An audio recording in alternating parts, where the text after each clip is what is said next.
Jacobo. Yo tuve la oportunidad de conversar varias veces con José Francisco Peña Gómez en la etapa final de su vida, después que incluso que él había perdido la candidatura presidencial, la última. Y la última vez que yo lo vi fue en una peluquería que se llama, que queda ahí En la zona colonial. no, en la Ortega y Gasset, ¿cómo se llama? Una peluquería. Una peluquería, bueno, es famosa, y era que yo me pelaba. Sí, que no pagan. Y cuando yo llegué, habían en esa peluquería, ay, no sé, no he vuelto a ella, habían muchos saloncitos privados donde la gente que se iba a recortar prefería estar ahí, ¿no? Porque los hombres se teñen el cabello, se hacen muchísimas cosas, y bueno, por la privacidad. Y ahora es por la queratina. Cuando yo lo vi ahí y él estaba saliendo de un tratamiento del cabello, estaba en compañía de Fello Suberví. Y Fello Suberví entraba en la misma cabina en que él salía. Y yo me topé, yo iba a pelarme, ¿no? Y los asientos estaban en la parte de atrás, que daban para el patio. Y ya nosotros teníamos una relación más o menos estrecha, a pesar de que yo lo había adversado políticamente en muchas cosas. Y yo le recuerdo eso con mucha pena. Y cada vez que lo hago, mi esposa me dice que se me aguan los ojos. Y la voz me tiembla, ¿no? Porque yo aprendí a ver en Peña Gómez lo que, cuando lo conocí a fondo, lo que no podía ver cuando lo adversaba políticamente. Y eso ocurre a menudo. Sí, entonces, sí, eso ocurre muy a menudo. Y entonces nos paramos uno enfrente de otro, en un pasillo estrecho, estábamos enfrente, uno frente al otro, así, obstaculizando el paso de otra gente. Y yo le dije, doctor, usted luce muy bien. Era mentira, no lucía bien. Y él me dijo, no, Guerrero. Él me decía, Guerrero, no estoy bien. Yo sé que me queda poco tiempo de vida, me lo digo así mismito, y sabiendo eso he tratado de ponerme en paz con todo el mundo, con todo el que he podido, y lo he logrado. Con solo una persona no he podido hacerlo. ¿Con quién? Me dijo, con Vincho Castillo. A pesar de todos mis esfuerzos por hacerlo. Yo lo digo, yo lo he contado 1000 veces eso. Incluso llegué a escribirlo en mi columna diario. Incluso titulé, si mal no recuerdo, ese artículo diciendo la virtud del perdón. Porque él terminó diciendo, pero lo he perdonado.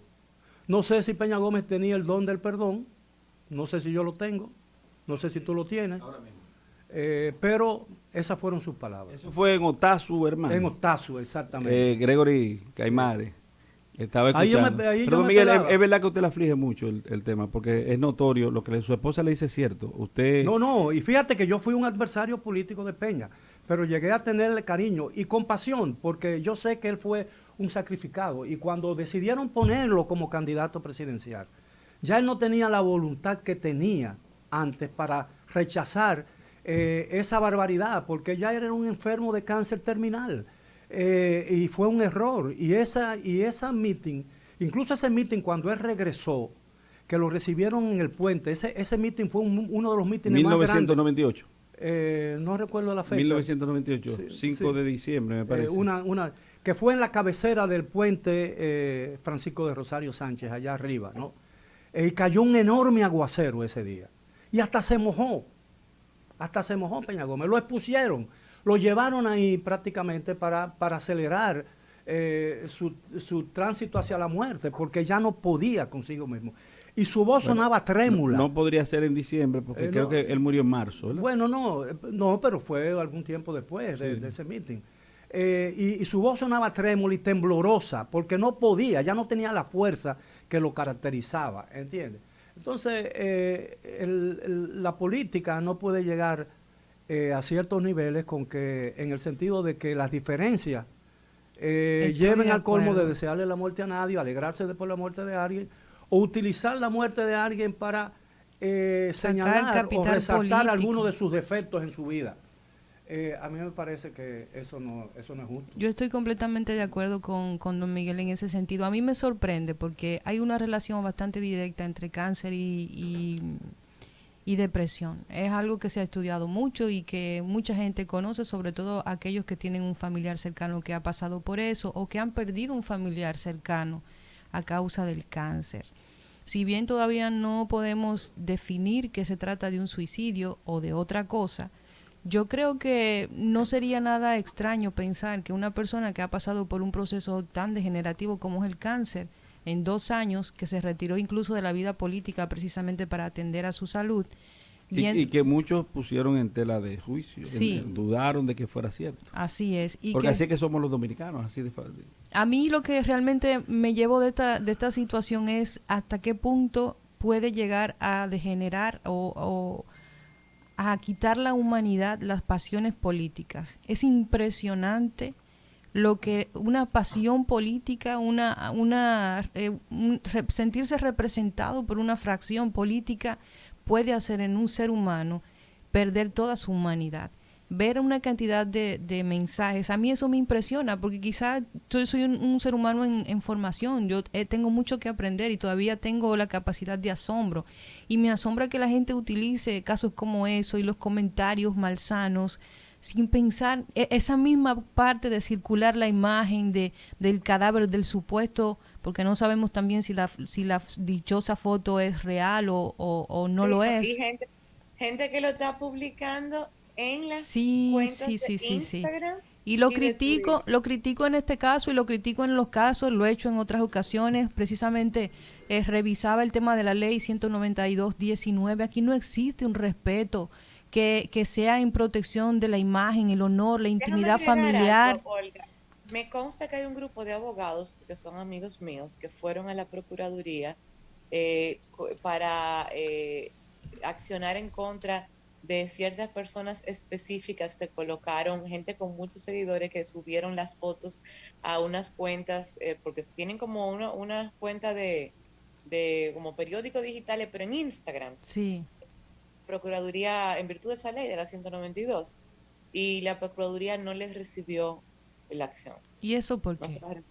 No, dijeron que no, que como que dejaran esa vaina así. No se la recibió, no quisiera. Bueno, la verdad es que en síntesis lo que quiero decir con eso es que ojalá y que estas situaciones así no se conviertan siempre en una discusión política, que siempre apelemos a la primera condición que tenemos todos, que es de seres humanos, y pensar y ser empáticos. Hemos perdido la empatía, el deseo de dar el palo noticioso, el deseo de tener un like, el deseo de tener un retweet.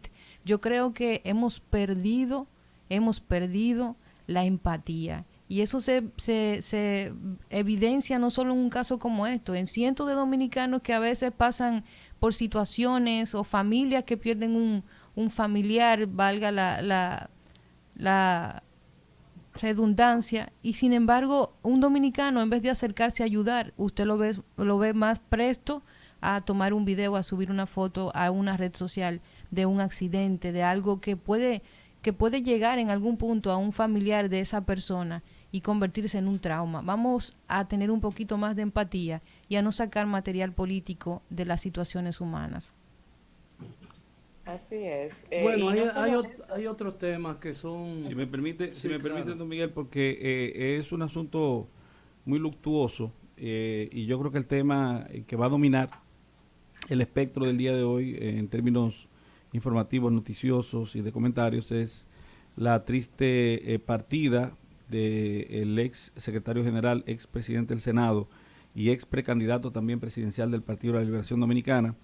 Sin embargo, yo debo decir que algunas personas, a mí no, mira, la capacidad de asombro tuya, yo la multiplico, Olga. A veces a mí me asombra las actitudes de gente que tienen ya un sitial en la sociedad dominicana, tienen una posición ganada y son los llamados a ser orientadores de la sociedad dominicana y hacerlo con el denuedo, con la entereza y sobre todo con la resiedumbre y tranquilidad pasional, marginado de pasión. No todo es para sacar capital político, no todo es para usarlo como un mazo para pegar en la cabeza a la gente. Hay momentos en que usted tiene que simplemente dejar pasar, incluso hacerle un gran servicio a la sociedad haciendo silencio. Un silencio como ese silencio que se pide a veces en minutos para tributarle a alguien algún tipo de reconocimiento por una vida que haya sido más o menos promisoria. Entonces, salir a las redes sociales a decir, pero mira, Leonel ya se refirió y fulano de tal, ¿no? Como si fuera una carrera, justamente como decía una compañera, no quiero mencionarla a menos que se lo reivindique. O como si la condolencia uno estuviera obligado a hacerlo por Twitter. O hacerla en un orden establecido, una carrera. No, pero hacerlo por Twitter. Y te refieres a la referencia que hicieron del presidente Danilo Medina, un hombre que no usa el Twitter. Tenía un año que no salía en Twitter, es decir, gente que él no es fanático de redes ni nada de eso. ¿Cómo tú puedes adivinar por el hecho o tú pensar que todo el mundo está obligado a expresar sus condolencias públicamente, cuando es algo muy personal y muy íntimo? Tú vas donde la familia, tú se hablas de la familia. Yo quiero creo creer que eso fue un grave error de una persona muy avesada, que tiene mucha experiencia de vida y sabe realmente apreciar o aquilatar el valor de una noticia, ¿no? Yo quiero creer que al presidente actual de la República, que fue un contrario político de siempre, per secula seculorum, porque él nació en la socialdemocracia inspirada en el liderazgo del doctor José Francisco Peña Gómez. Y entonces yo quiero pensar que al presidente de la República le compunge, le duele. Pero lo dijo. Exactamente. Quiero pensar que lo propio pasa con cualquier ciudadano de la República Dominicana que haya tenido roce o no, pero que haya conocido la trayectoria de Reinaldo Pared Pérez. Yo, en términos personales, puedo decir que tuve un solo roce en mi vida con Reinaldo Pared Pérez. No lo conocí, desafortunadamente, cuando él daba clase en la Universidad Autónoma de Santo Domingo, siendo yo estudiante de la universidad, no coincidí en sus aulas, y sin embargo, en una ocasión, hace mucho tiempo, hice un programa, Lo que pasó, lo hacía todos los viernes con Domingo Páez y Ángela Costa, y en una ocasión se presentó el hecho de que teníamos que ir a votar por el nuevo presidente del Colegio Dominicano de Abogados, y yo fui militantemente a votar. No sabía que él era más militante que yo en eso de ejercer el sufragio al Colegio de Abogados, y entonces entró, te sabe la parafernalia, era Reinaldo Pared Pérez, presidente del Senado en ese momento y además secretario general del Partido de la Liberación Dominicana. Hace su entrada, es obvio que muchas personas le acompañan. Antes de ejercer el voto, él se refirió a mí por mi nombre y apellido, y yo, no, por mi nombre, no mencioné apellido, y como cualquiera se puede llamar Valentín, aquí cualquiera puede llamarse Valentín. Pues entonces yo pensé que no se trataba de mí, porque nunca en la vida nosotros habíamos coincidido en nada. Supe que era a mí a quien se refería porque le acompañó un poquito después las salutaciones enviadas, dice, salúdame a Domingo Páez y al patrón. Entonces yo sabía que se trataba de mí, la persona que se estaba refiriendo, y me la acerqué. Para mí fue, honestamente, señores, uno sale del ostracismo. La importancia de llamarse Valentín. No, la importancia de llamarse Ernesto. Pero lo interesante de todo esto para mí, yo me sentí reivindicado. Imagínate tú que vienes de la esquina de una cuartería en Boca Chica. Entonces no te subestimes. No, pero está bien, ok. En ese momento yo vivía en el absoluto, en la parte trasera de la vida. Es un anonimato. La parte trasera Como de la vida. dicen los colombianos, Ahora, la inmunda. Mira, tú dijiste al principio algo que merece que yo haga un comentario muy breve, porque ya he hablado mucho. Tú dices que te referiste a que ¿cómo puede haber gente haciendo esto que nosotros hacemos? Y que puedan llegar a esos extremos. ¿Sabes por qué? Porque en los medios de comunicación hay dos tipos de gente. Aquellos que usan los medios para escalar o para subir en la escala social y en la escala económica. Y ejercer su profesión a la que aman. Pero hay otros que están en los medios de comunicación porque es una forma de expresarse a sí mismo, es decir, yo estoy en los medios porque es una condición. La vida me condiciona a esto, como dijo Juana Ibarború, la famosa poeta chilena, Canto como canta el ave, como las ramas se agitan, como las fuentes murmuran, como las aguas suspiran. Porque yo al cantar solo cumplo la condición de mi vida. Y hay muchos aquí que estamos en los medios cumpliendo la condición de su vida, no buscando una escala social, ni tratando de buscar ganancias económicas, ni ser conocidos, ni ser una persona, o salir del anonimato en que estamos nosotros, porque nosotros vivimos, a pesar de que mucha gente sabe de nosotros, pero vivimos en el anonimato, no hacemos una vida social. Reducido a de 4 a 5. Reducido de 4 a 5. Aquí, hablando más de la cuenta, ¿no? No, pero eso es una verdad. Eso es una verdad. Y por eso es que a veces la palabra tiene un sentido diferente en quien lo dice. Aquella famosa, en la comedia, el drama griego, dice, la verdad duele. Y Efigenia, ¿no? Dice, pero no en tu boca. Oh, y los golpes duelen también. ¿De dónde, Y en mi de cuerpo. dónde exactamente queda esa frase, Miguel? ¿Es de un Eso libro es de o una de la mitología griega. Yo no recuerdo si fue en uno de esos ahora, no sé si fue en Virgilio, en Homero, yo no recuerdo ya. Porque, Homero no ha hablado nunca de dolor. Salvo. pero lo buscaré Ok. y te aviso si me recuerdo. Pero Leila, tú has estado muy silente. Queremos escucharte. Hoy la muda hoy la muda se muda de nombre. No, porque es un tema, imagínate, es un tema triste. Afecta. Claro. Y molesta también lo que ha estado pasando en las redes sociales, no solamente el tema de las fotos, sino que no creo que ese tema soporte más que condolencias. Y sin embargo, yo he leído tantas cosas horribles que después que una gente se muere es como un poco cobarde decirla, tú sabes. Sí.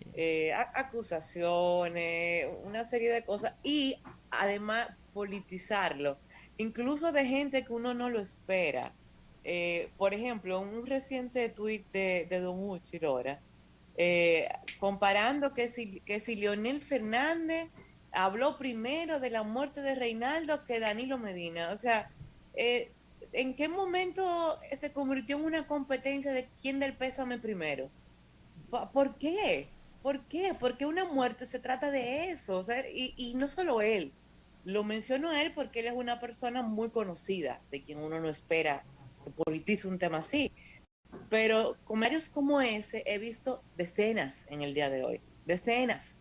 Entonces me he encontrado todo como tan incómodo, tan de mal gusto, que uno como que se decepciona un poquito de la gente, del ser humano, y no sé, se desencanta, le baja Primero porque la pila a uno, el ánimo. Reinaldo no tiene oportunidad de defenderse ni aclarar su posición.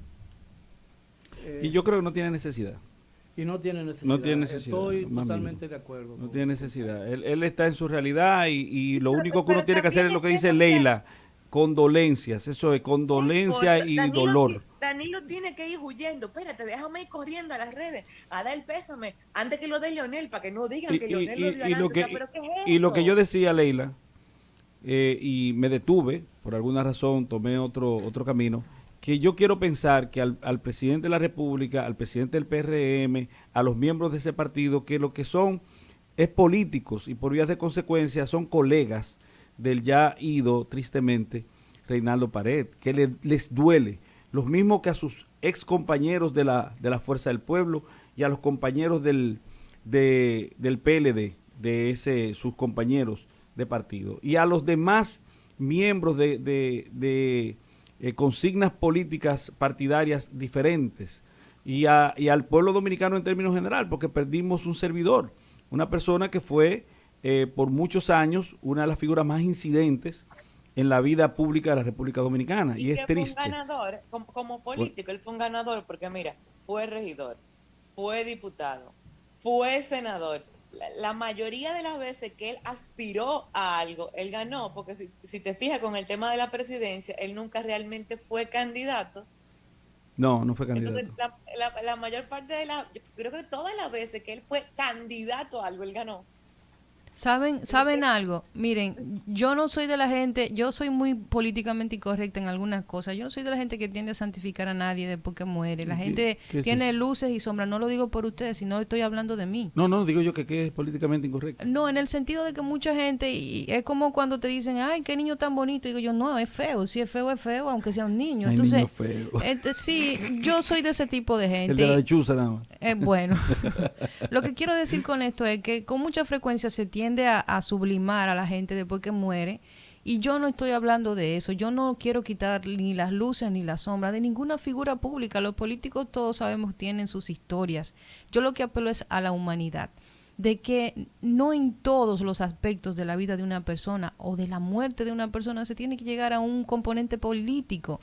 Nosotros no podemos perder nuestra humanidad, no podemos degradarnos hasta ese nivel por un asunto de pasiones políticas. Yo creo que la política tiene su espacio, tiene su tiempo, tiene su lugar, pero hay cosas que deben ser sagradas para los seres humanos. Yo creo que la muerte necesita también un poquito de dignidad. La muerte necesita su silencio, ¿verdad? Su espacio. Claro, y yo creo que no se puede hacer tampoco, no se puede hacer mercancía informativa de la tragedia de nadie. Y yo creo que aquí estamos llegando a ese límite en donde es difícil delimitar el tema de lo que es información y de lo que es mercancía informativa. Yo creo que es un momento como de reflexionar, y que mucha gente, antes de decir cualquier cosa por una red social, piense en lo que va a hacer y que el efecto que puede tener, no sobre las personas, sino sobre la percepción que genera sobre sí mismo. Adelante, otra muda. No, y no te vayas muy lejos. Tú vas a ver ahorita, si eso es ahora de que quién da el pésame primero es lo que está la gente pendiente. Tú vas a ver cuando venga el funeral. Cuando venga el funeral, otro van a show. estar pendientes de quién llegó primero a la funeraria, cuánto tiempo duró cada uno, quién se fue adelante, quién no fue, etcétera, etcétera. Porque Bueno, de eso yo es que están creo pendientes que para politizar todo. yo creo que lo están velando, lo van a comenzar a velar hoy en la tarde. No, a las 5 decían. Sí, en la funeraria. Bueno, tengo la información que será a partir de mañana a las 9 de la mañana. Esa es la información que se Sí, tiene. porque estaba en el INASIF. Exacto, en la funeraria Blandino de la Lincoln.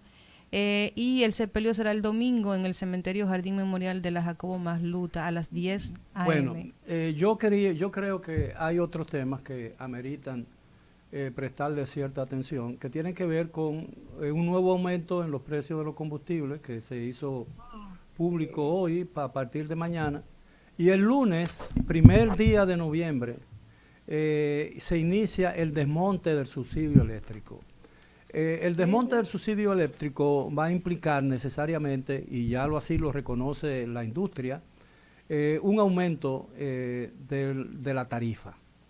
Y ese aumento de la tarifa va a ser proporcionalmente más alto para los consumidores en la más baja escala, y irá disminuyendo en proporción en la medida en que el consumo es mayor, sea en los hogares como en la industria.